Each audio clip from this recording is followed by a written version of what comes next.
Hello, listeners. As you are probably aware, my book, Podcasting for Business: How to Create a Show That Makes a Bottom Line Difference for Your Company, is going to be officially released on September 10th.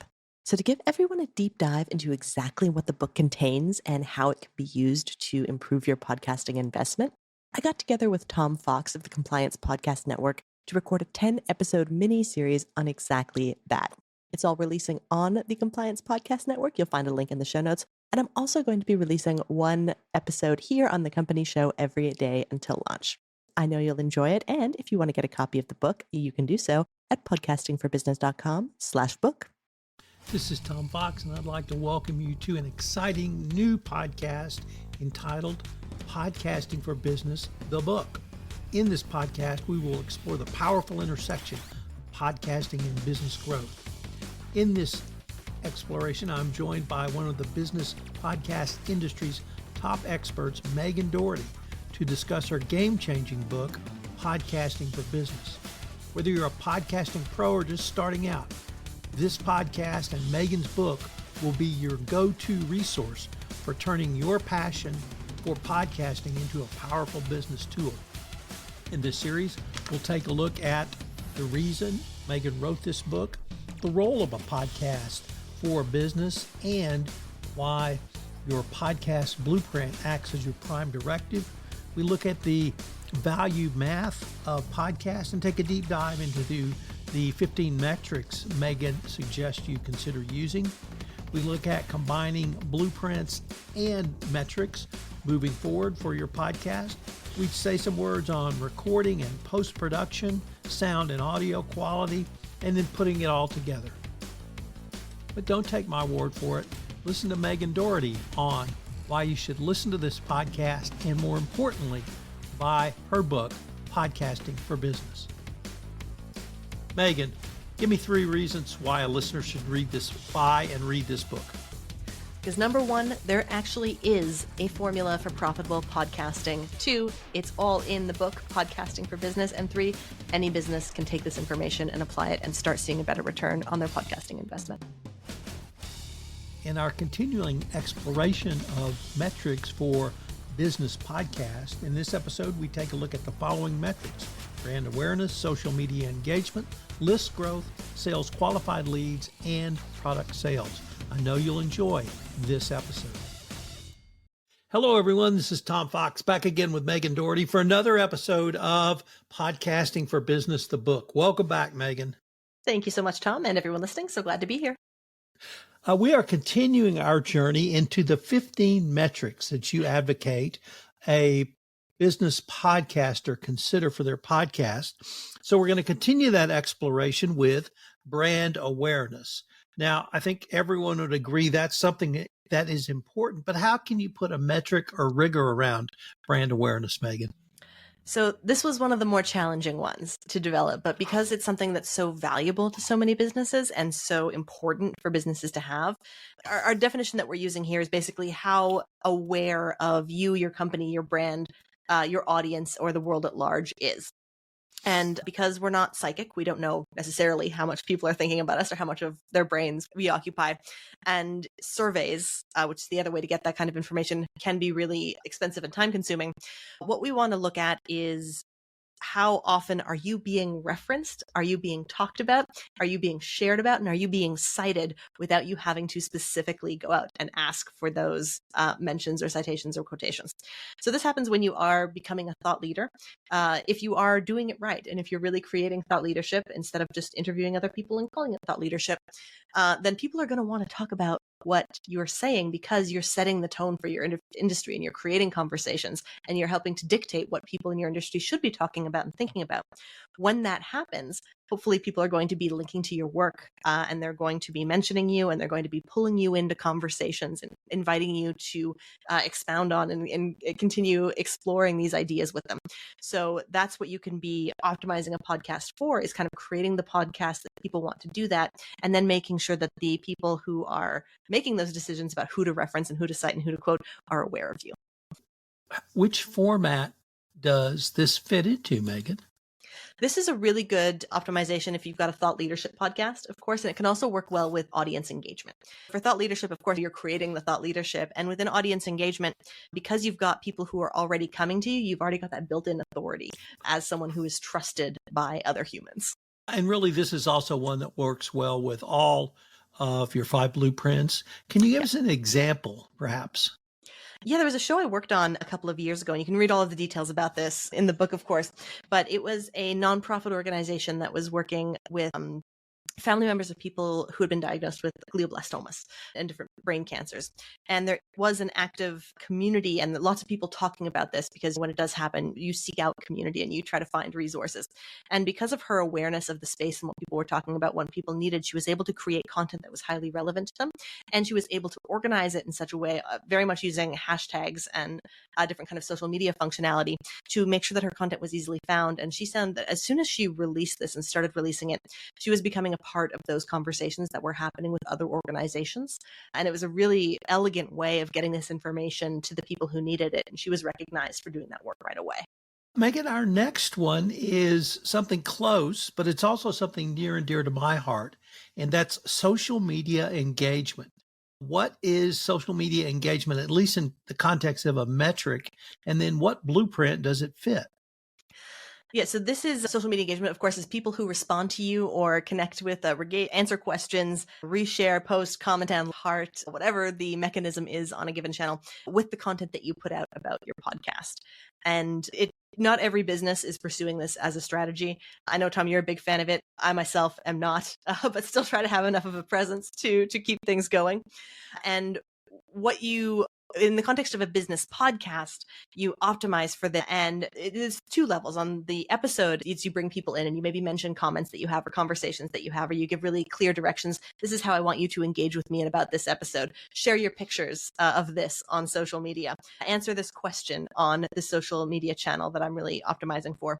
And then on the promotion end, it's making sure that there is content there for people to engage with, and that you are responding when people do. So that dialogue that starts off as one-to-many with your podcast becomes 2 ways. And you can even bring that back into your podcast and share listener stories and shared examples from social. And it can become this flywheel of a conversation, really, that you're having with your audience. Could you give us an example or 2, Megan? Absolutely. So my one of my favorite types of episodes to produce are Q&A podcasts. And if you have a really big, thriving audience to begin with, you've got a lot of followers on a social media channel, you can ask your audience on social media for questions, and then those questions and you answering them, that can become either a segment of your podcast, or it can be an entire podcast in and of itself, or maybe like an alternating episode format. But it's a really great way to show the audience, hey, I'm actually paying attention to you. I have noticed you. I have seen you.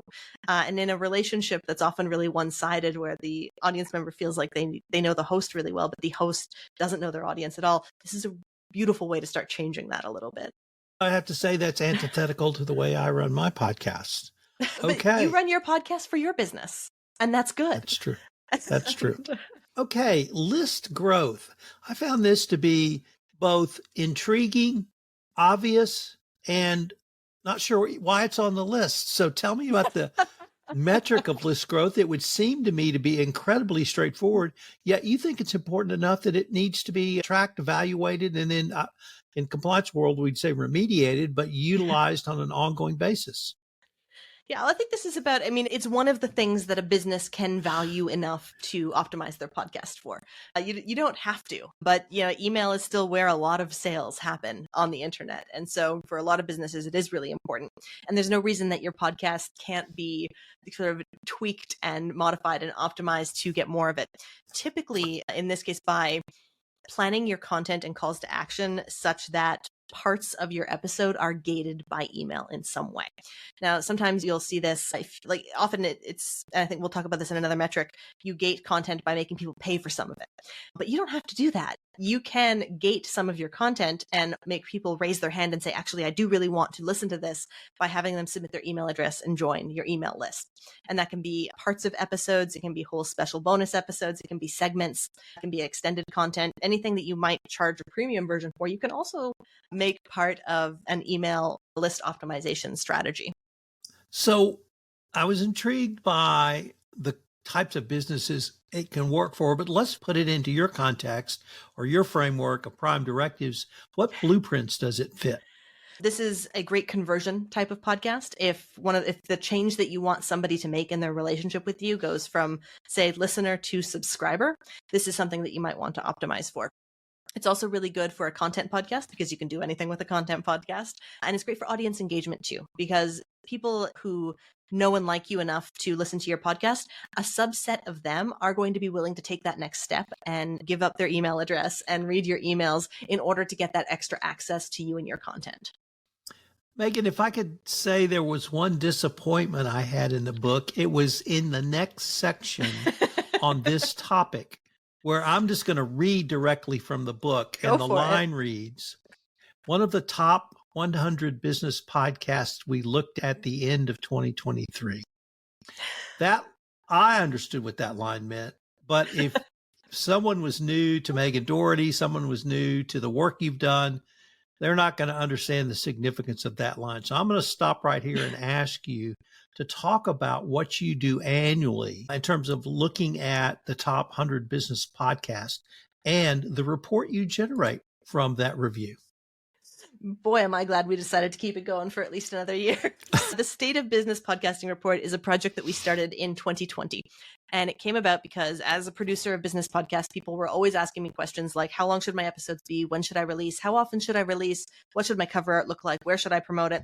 And I had pretty good guesses about those things back in 2020, but I didn't have any firm data or answers. And you're all about the data. I'm all about the data. And it occurred to me that if that data didn't exist, there was nothing stopping my team and I from going out and collecting it. So that's what we did. We pulled a list of the top 100 business podcasts from Apple, and we evaluated them that first year on about 50 different criteria, from show structure to sponsorship to social media to cover art to branding, all of it. And since then, we've expanded it to 75 different criteria, which is really fun. We've been running it every year, and we're going to be doing it again this year. But it, for us, is kind of the guidepost of what's changing in the industry, what's on its way in, what's on its way out, what are people doing, where's the focus, and it's pretty cool. Yeah, it's pretty cool. I think it's extraordinarily cool. But that really, the reason I read that line, and it came from this section, but it leads into your example for this metric. So could you talk about list growth, or at least the example rather, on list growth that you pulled from your 2023 research? Absolutely. And I think this is one of the things that I personally enjoyed the most about the State of Business Podcasting Report is I get to see what these kind of like leading podcasts are doing. And this one that we looked at, the show had been running for a really long time. I think there were at least a decade probably of archival content. And that's a lot of content for a new listener to try and get it. That's an overwhelming amount of content. So what they did as an opt-in is you could kind of join this membership, and it was free just by email. And then they had a database of all of their episodes that was organized and searchable by topic.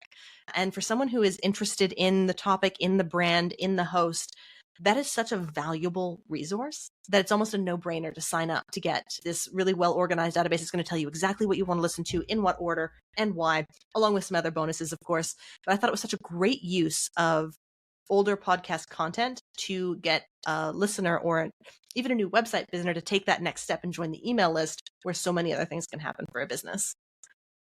Megan, next up is sales qualified leads. And once again, this would seem to be so self-evident or self-obvious that you might not need a metric. But what I loved about this one is you could respond, yes, Tom, you're absolutely right. It is self-evident, but let's put some rigor around it and let's study it so that we can improve it. So talk to us about this as a metric, as opposed to actually getting a sales qualified lead. Why is it looking at it as a metric important? And then what blueprint does it fit into? Yeah, so of course, any business that's been around enough or has kind of robust enough sales systems to have sales qualified leads knows that they can be hard and expensive and difficult to get. So getting somebody onto the phone or even having the information that you'd get in touch with them to start a real sales conversation can be really challenging. And a podcast can be a way to connect directly with people who might become those sales qualified leads. And actually, when you look into kind of the broader podcasting, especially podcasting for business industry, people often say, we'll list this as one of the reasons that you should have a podcast, is that you can talk directly to your clients, then you can sell them. And I think most of that advice doesn't quite go far enough in terms of the relationship building aspect of it, because it's very easy for that to be a tacky and unpleasant experience. But if you do have a well-designed show that's really serving a purpose that exists outside of selling something, you're creating good content, you're providing value of some kind to the person you're talking to and to the people that are listening, you can really create an engine where people are lining up for the opportunity to talk to you. And you can have pre-qualified who you have as a guest to be just composed of people who would be good clients. Doesn't mean they're all going to become clients, but it does mean that you're setting yourself up for the opportunities to have conversations in a really natural, low pressure way with a lot more of them. And that can do a lot in terms of smoothing out your sales processes. Can you give us an example of this metric, Megan? Yes, I can. So I'm gonna give you a bad example for this one. This is a story from the book. Actually, most of my examples here you'll get to read in more detail in the book. But this was a really hard sell podcast, and I know exactly who they were targeting. They were targeting business owners who were not very tech savvy, who were definitely not podcast producers. They made a mistake with me. They had me onto this 5-minute daily show, and it was just a couple questions about the business, a couple about our theories, and I thought, okay, cool, this is a fun little daily thing. I'll be on it. It'll be great. But then I got put into this sales cycle. I was apparently listed as a good lead, or they did this to absolutely everybody that came on the show. And I got a call from someone who said, wow, that was one of the best interviews that we've had in ages. The engagement stats that we were watching live while you were recording were through the charts. And I said, goodness, that's very nice, isn't it? And they said, this was so great. We think we'd like to offer you your own show on our network. So that's very exciting too. Tell me more. And he's normally we would charge someone $15,000 for this opportunity, but for you, we'll do it for 10. And so they had this whole spiel, and it was just such a gross experience. And it could have been so great is the thing.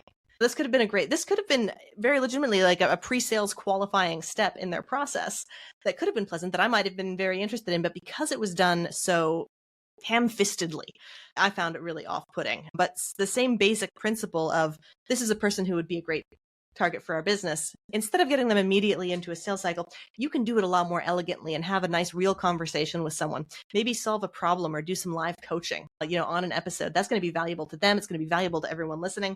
And you can, after the episode goes live, say, hey, this was an exciting conversation. Would you like to discuss this in more detail? That would give someone a really nice opportunity to say yes, but also an opportunity to say no. Megan, from the next metric, you move from qualified sales lead to product sale. Can you explain what that is, how that may be different than a sales lead, and then what blueprint does it fit? So for product sales, and Tom, I don't know if this is the same in your industry as it is. I came up in internet marketing and everybody wants a product.